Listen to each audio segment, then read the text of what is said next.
Hello friends, Hindi की इस class में आप सभी का स्वागत है। ये हमारी हिंदी की थर्ड वीडियो है और वर्णमाला का तीसरा भाग भी है। आइए क्लास हम सभी मिलकर के आज व्यंजनों के बारे में पढ़ेंगे। इसकी पहली क्लास में हमने स्वर के बारे में पढ़ा था और उससे रिलेटेड क्वेश्चंस भी किए थे, और इस क्लास में हम व्यंजन के बारे में जानेंगे कि व्यंजन क्या है। ठीक है, तो आइए। व्यंजन स्वरों की सहायता से बोले जाने वाले वर्ण व्यंजन कहलाते हैं। ठीक है, व्यंजन व्यंजन वो होते हैं जिनको हम स्वर की सहायता से बोलते हैं, क्योंकि स्वर जो थे वो स्वतंत्र थे। उस स्वरों के उच्चारण में किसी की सहायता हमें नहीं लेनी पड़ रही थी, लेकिन व्यंजनों का उच्चारण करते समय हमें स्वरों की सहायता लेनी पड़ती है। ठीक है, व्यंजनों में ध्वनियों का उच्चारण करते समय श्वास मुख की किसी स्थान विशेष का स्पर्श करती हुई निकलती है। जब आप व्यंजन का उच्चारण करते हैं तो आप देखते हैं कि हमारी जो श्वास मतलब क्या होता है? सांस मतलब वो हमारे मुख के मतलब हमारे मुंह के किसी ना किसी भाग से संपर्क करती है, स्पर्श करती हुई निकलती है, तो वो व्यंजन कहलाते हैं। प्रत्येक व्यंजन के उच्चारण में अ स्वर मिला होता है। आप देखेंगे कि जब भी हम किसी व्यंजन का उच्चारण करते हैं तो उसमें क्या मिला होता है? अ वर्ण जो होता है अ वो मिला होता है, और आ क्या है? एक स्वर है। इसीलिए कहा जाता है कि व्यंजनों के उच्चारण में हमें स्वर की सहायता लेनी पड़ती है। आप देखेंगे कि क का उच्चारण करके देखिए। आप जब आप बोलेंगे क, तो हमें क बोलने के साथ ही अंत में हमें कौन सी ध्वनि? आ की ध्वनि सुनाई देगी।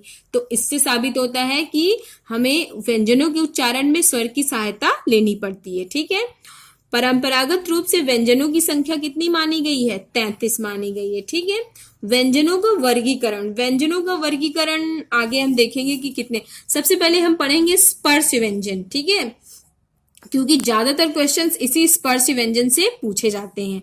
ठीक है, अब आप देखेंगे क ख ग घ अंगा। इसको ज्यादा डिस्क्राइब करने के लिए हम देखेंगे यहाँ आपको ये देखिए, जैसे हम बोलेंगे देखेंगे क ख ग घ अंगा, ये जो होते हैं हमारे, ये वाला कवर्ग कहलाता है। ये कौन सा वर्ग कहलाता है? कवर्ग। जो क वर्ग है इसका उच्चारण हम कहाँ से करते हैं? कंठ से करते हैं। ठीक है, आप देखेंगे च छ ज झ इया, ये होता है च वर्ग। ठीक है, इया तक। तो च वर्ग का उच्चारण हम कहाँ से करते हैं? तालवे से करते हैं, मतलब तालू से करते हैं। ठीक है, ट ठ ड ढ अणा, ये होते हैं, ये कहलाते हैं ट वर्ग। जब ट वर्ग, ठीक है, तो ट वर्ग का उच्चारण हम कहाँ से करते हैं? मूर्धा से करते हैं, जिसे कहते हैं मूर्धन्य। मूर्धन्य का मतलब आप होगा समझेंगे कि जब आप बोलते हैं ये वर्ग, तो आपकी जो जीभ है, जीभ जो है वो उलट जाती है। आप बोलिए टा देखेंगे तो हमारे जो जीभ है ये हमारे उलट के हमारे तालू को स्पर्श करती है, तो इसीलिए हम क्या कहते हैं? इसे मूर्धन्य कहते हैं। ठीक है, फिर त थ द ध न, ये जब आप कहते हैं, इनका उच्चारण करते हैं, तो आप देखेंगे कि त हम इसका दंत का प्रयोग, मतलब हम इसमें दांत का प्रयोग करते हैं। त था जो प्रेशर होता है, जो जीभ का प्रेशर वो आगे की तरफ आता है, दांत की तरफ, इसीलिए हम इसे दंत कहते हैं। ठीक है, फिर प फ ब भ म, ये जो होता है ये ओष्ठ होता है, क्योंकि हम जब इसे बोलते हैं प फ, तो इसमें हमारे जो ओंठ होते हैं ये दोनों ऊपर और नीचे ये स्पर्श करते हैं एक दूसरे, तो ये कहलाते हैं ओष्ठ। ठीक है, और इन्हें किसमें बांटा गया? ये 25, जैसे क वर्ग, ये च वर्ग, ट वर्ग, त वर्ग और ये प वर्ग, ये कहलाते हैं स्पर्शी व्यंजन। ठीक है, स्पर्शी व्यंजनों की संख्या कितनी है? 25। अब आप यहाँ देखेंगे तो ये पांचों वर्ग जो हैं ये कहलाते हैं स्पर्शी व्यंजन। ठीक है, स्पर्शी व्यंजनों की संख्या 25। अब हम दूसरा देखेंगे, ये ढ और ये अड़ा। ठीक है, तो ये है द्विगुण व्यंजन या गौण व्यंजन या उच्छिप्त व्यंजन। ठीक है, इनकी संख्या कितनी है? 2 है। अब आप देख लेंगे कि इसके नीचे भी यहाँ पे बिंदी लगाया गया और इसके नीचे भी बिंदी लगाया गया है। अब अंतस्थ। ठीक है, अंतस्थ व्यंजन कौन से होते हैं? य र ल व। ठीक है, य र ल व, ये क्या है? अंतस्थ व्यंजन है। इनकी संख्या कितनी है? 4 है। ऊष्म व्यंजन श ख श ह, ये क्या है? श ख श ह, याद रखिए ये क्या है? ऊष्म व्यंजन। इनकी संख्या भी 4 है। और ज और फ, इनका उच्चारण हम ज नहीं करेंगे, इनका उच्चारण कैसे करेंगे? ज। और ये फ, ठीक है, ये आगत शब्द है क्योंकि ये अंग्रेजी से, मतलब ये आगत मतलब तो आपको पता है, ये जो बाहर से आए हुए शब्द हो, इनका आप उच्चारण भी आप ज्यादातर देखेंगे कि ये हिंदी में नहीं किए जाते।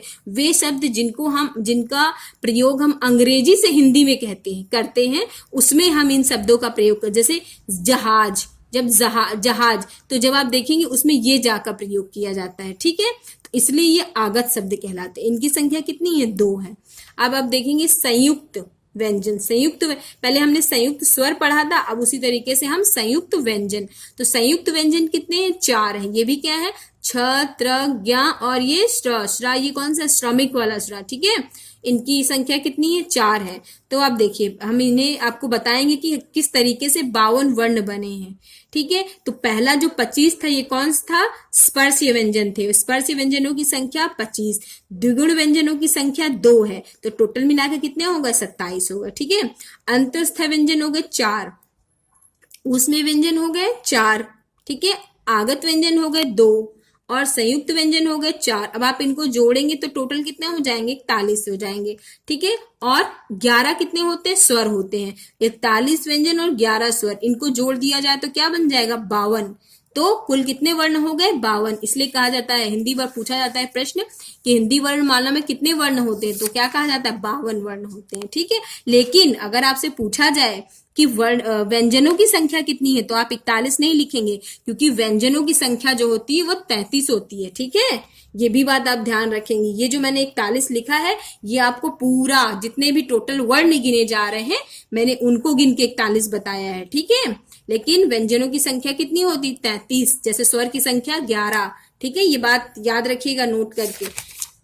अब हम देखेंगे कि संयुक्त व्यंजन कैसे बने हैं। जैसे ये है कौन सा? छ छत्री, जैसे आप ऐसे बोला भी जाता है। तो क के नीचे क्या? हलंत। का में हम क्या मिलाएंगे?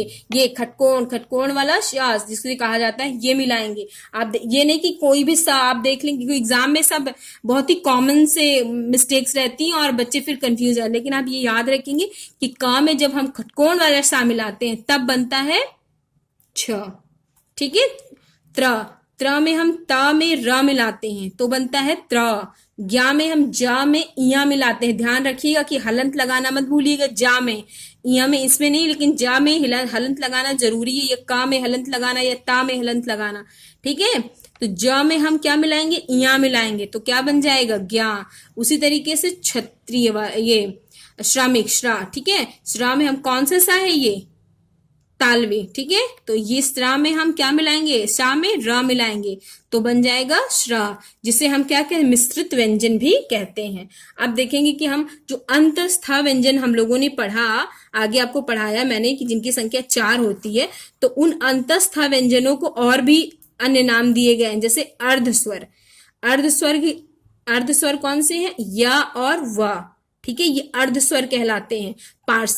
पार्श्विक स्वर कौन सा कहलाता है? ल। और लुंठित या प्रकंपित र, क्योंकि जब आप र का उच्चारण करते हो तो प्रकंपित होता है। ठीक है, तो इसी तरीके से अर्ध स्वर कितने हैं? 2। पार्श्विक ल है 1 है और लुंठित र। ठीक है, ये भी ध्यान रखेंगे। आप मेरे साथ साथ अपनी कॉपी में नोट डाउन जरूर करिए।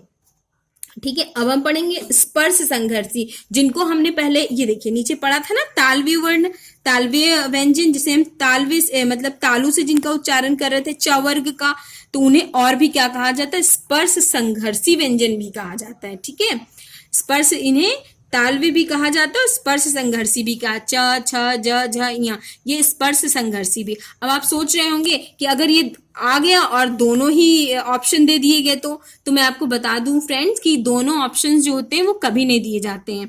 अगर इनमें से कोई भी एक वर्ण पूछा जाएगा तो या तो उसमें तालवे का वो रहेगा, ऑप्शन रहेगा, या तो स्पर्श संघर्षी का ऑप्शन रहेगा। दोनों ऑप्शन एक साथ नहीं दिए जाते, इसलिए आप बिल्कुल भी परेशान मत होइए।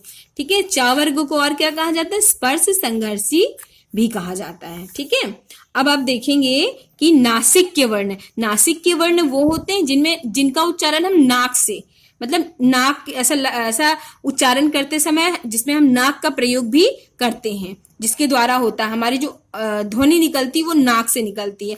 जैसे जितने भी वो थे का वर्ग, चा वर्ग, टा वर्ग, ता वर्ग और पा वर्ग, इन सभी का जो पांचवा वर्ण था, पंचमा अक्षर जिसे कहते हैं, जैसे क ख ग घ अंगा का ये पांचवा वर्ण है, चाचा जा झ इया का इया पांचवा, इसी तरीके से इन सब का अंगा, इया, अड़ा, ना और मा, ये क्या है, पांचवा है ना। तो ये क्या कहलाते हैं, नासिक के वर्ण कहलाते हैं। तो आपसे पूछा जाएगा कि नासिक के वर्ण कितने होते हैं, तो 5, अंगा, इया, अड़ा और ना और मा, ये क्या है, नासिक के वर्ण। कुछ इंपॉर्टेंट फैक्ट्स भी हैं फ्रेंड्स, आप उन्हें नोट कर लीजिए। जैसे आपसे क्वेश्चन है कुल वर्णों की संख्या, तो होगी 52।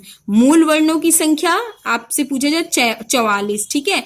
मात्राएं, मूल वर्ण कितने होते हैं, 44 होते हैं, ठीक है। कुल वर्ण 52 और मूल वर्ण 44। मूल वर्ण कैसे बताया गया, देखिए जैसे मैंने बताया ना आपको, स्वर 11, ठीक है, और व्यंजनों की संख्या 33, इन्हीं को मिलाकर के मूल वर्ण कितने हुए, 44 हो गए, ठीक है।